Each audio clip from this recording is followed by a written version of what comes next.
Something that really sticks out to me as being missing or not accepted enough in modern franchises, modern iterations of older games, remakes, modern games in general, I think comes down to a lack of player trust. To a lack of trust in the player to play the game correctly, I guess. The cynical take is that it's a lack of trust in the player to engage with the game in the way that the publisher deems necessary to maximize profits or whatever.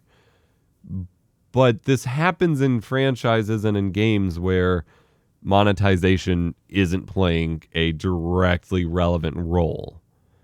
Like you think about everyone's criticisms of Dragon Age Veilguard so far, where they've taken so much player choice away from the player for core things that were staples of BioWare RPGs, of the Dragon Age franchise, and they've just taken them away.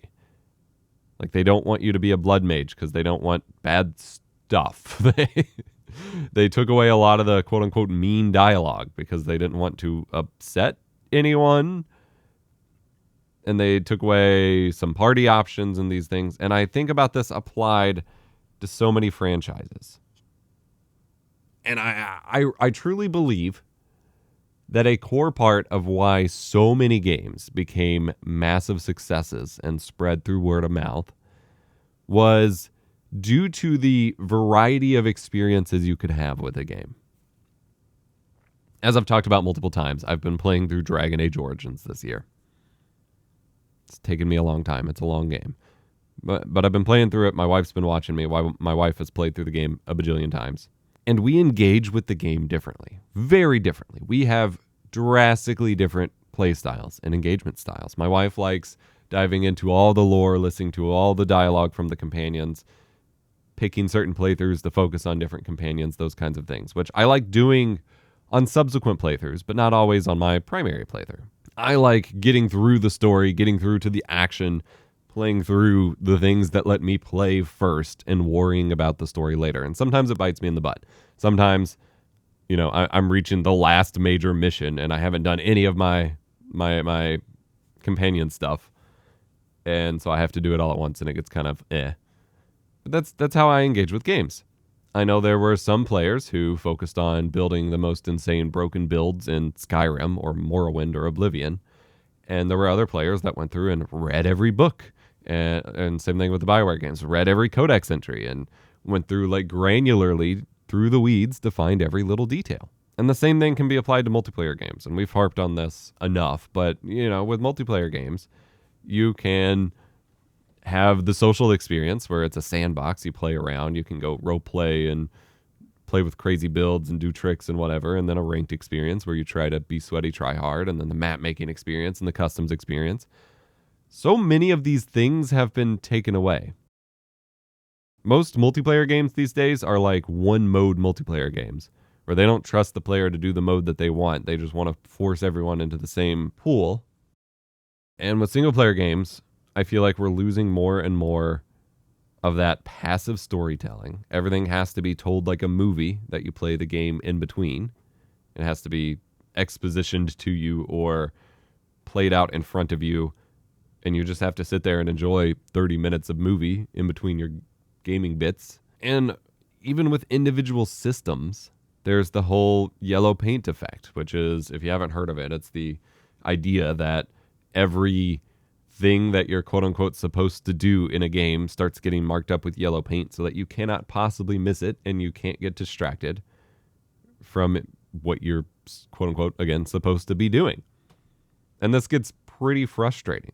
Like with Dragon Age, again, as my example here, there's a whole crafting system, like multiple crafting systems for making poisons and potions and traps and a few different things. And I have made it through my entire playthrough. I've made health poultices, but otherwise like completely ignoring, not leveling up, not engaging with the systems at all. Whereas a modern iteration in pretty much every game I've experienced it in is going to force me to walk through the crafting menu one click at a time, highlighting each button like a freaking mobile game, each button that I'm supposed to press. And the same thing with mobile games. Every time you log into a new mobile game, it has to walk you through how to spend your money to buy tokens to be able to play the game. And then there was the trend, which is the precursor to yellow paint or whatever, where RPGs would just have like glittery trails for you to follow to make sure that you stayed on your path or whatever. We've also been playing Paper Mario, the Origami King. And the entire game has your companion person, Olivia, just chattering away nonstop, telling you every little thing that happens to you and everything you're supposed to do and making sure you stay on task. And it's a little extra annoying when we're specifically reading it aloud to our kids, so we have to read every line of dialogue instead of just like hitting A to get through it. But we are so many hours into this game, and it is still giving us dialogue to tell us every little possible change in gameplay or health that we've gotten over and over. And I think, too, when BBK and I were talking on the Dualcom podcast about our experiences with God of War 2018, and one of my biggest frustrations was, especially with it being one of my first big like 4K PS4 games, I wanted to just take my time since it was a slower game, enjoy the environments, go look out at the beautiful art the designers and artists have crafted, and just like live in the world a little bit, which is not something you could do in a normal God of War game. So I was like, I'm going to take my time. I'm going to see this world. I'm going to live in it. I'm going to enjoy it. And every time, boy just chattered away. Hey, I think it's over here. Hey, we should go over here. Hey, are you coming? Hey, we need to hurry up. Hey, there's a puzzle over here. I figured out. I think you do this. Hey, the bad guy's this way. Hey, look what I found. Literally pestering me in the way I want to play the game to keep me on task. Now, there were plenty of old games with obnoxious tutorials. There's definitely an accessibility issue with some games where their difficulty curve is just not understanding it at all. One of the big issues I had whenever I tried playing Dark Souls and Demon Souls is that there are major mechanical things that are thrown at you during like character creation that you are given no remote information about at all, but it has drastic impacts on your experience, and you're just told nothing. Like your class, your starting equipment, those kinds of things, you are given no information on how that might impact your experience, but they can have drastic impacts on how your game plays. Things like that. There are plenty of experiences of how it's been done wrong before. And there are plenty of games that just let you have at it these days. But especially in the bigger double and AAA game space, they are fewer and fewer between. And it comes down, as far as I'm concerned here, to not trusting the player. They don't trust that the player is smart enough. They don't trust that the player can figure it out or could look up a guide, which is ironic because guides are more prevalent than ever in the age of social media and YouTube and Twitch. Like, you'll find someone playing through the game, whereas before we had to just scroll through 200-page plain text documents on GameFAQs or something and hope that a description made sense, and it often didn't. They don't trust that the player will finish the game or engage with it in a way that produces the best review, I guess. And of course, they don't trust that the player will engage with the game that inspires the most monetization. Because if someone's struggling or if someone's impatient, that is an opportunity to monetize. I remember fighting games used to come stacked with tons of characters, but you had to unlock them. And of course, like after a certain point, me, a no-lifer who could not keep track of save files and sucked at fighting games, I'd just use a Game Shark and unlock them after a certain point. But that was my choice. I had the choice to engage with it that way. To say, hey, I'm not going to put in the hours to unlock all these characters and discover the secrets. I don't have the time. I am not skilled enough. But I want to play around with these goofy characters with my buds, or often just versus the computer. And that's as far as I want to engage with the game. And so I'm going to use a Game Shark and unlock it, and that's okay. That's fine. Think about Pokemon. They have all these raid events and shiny distribution events and things like that, and that's fine. The online component seems to be fulfilling for those who engage with it. But as someone who has historically, for the past, 30 years, 25 years, engaged with Pokemon at a very slow pace on my own terms, replaying the same games over and over, and not, brand new at release time, I miss out on those events. And then I have no control over my save files or my experiences with the modern versions like I did with the previous ones, because there's no Game Sharks or Action Replays or Memory Maxes. There's no save editors. There's no ROM hacking tools, that kind of thing. I am expected to engage with it this certain way, in a way that is limited on time and place. And I'm not trusted to do anything with it beyond that. With single-player games, I'm not trusted to find my own element of the game that I enjoy. Circling back to my whole original point, so many great games, so many top-tier games that were like cult classics that turned into big franchises, or goofy little nerdy MMOs like RuneScape.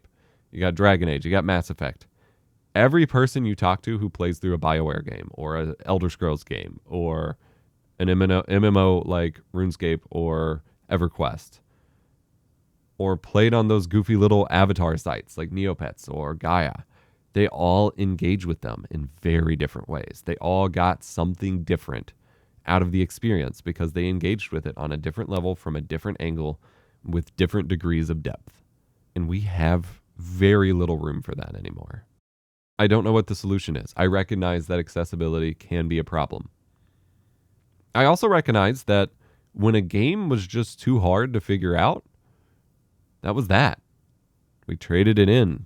We gave it to a friend, or we gave up on it. We didn't beat our head against the wall for weeks and months with a game we weren't enjoying because we felt obligated to finish it. If it was truly that miserable, we just traded it in and got something else. And that was okay. And we accepted that a game was either just not great or was meant for a different audience. You had your friends who beat every level of Ninja Gaiden, the original or whatever, and bragged about it without any cheats, and had Mario Worlds maxed out and whatever. And you had people like me that beat most of Crash Bandicoot, but also looked up some cheats on the kick-ass Crash Bandicoot cheat site and found some secret gems that I otherwise would never know existed, and also enjoyed that. And you had people like me that would play through the first half of those games and not keep track of save files very well, or take a 6-month break and be unable to pick up where I left off and just start over. Or who wanted to hack in every legendary in Pokemon just because it was a cool power fantasy, and then start all over again and just focus on like baby Pokemon. I hate hearing and using words like sanitizing when it comes to experiences. But I'm starting to understand that perspective. I'm starting to understand what, at least I interpret, people mean when they say that. In that the experience is being so controlled and so limited that we're losing our sense of autonomy and our sense of identity within that. In the Halo 2, 3, and Reach days, I was the player that was pretty inconsistent because of ADHD and rustiness and general just, to this day, I suck with shooters on a controller compared to mouse and keyboard. And so I was the guy that focused on melee and focused on, playing a certain way, and I would stick to social. I'd mainly stick to social and just goof around in custom games and social playlists.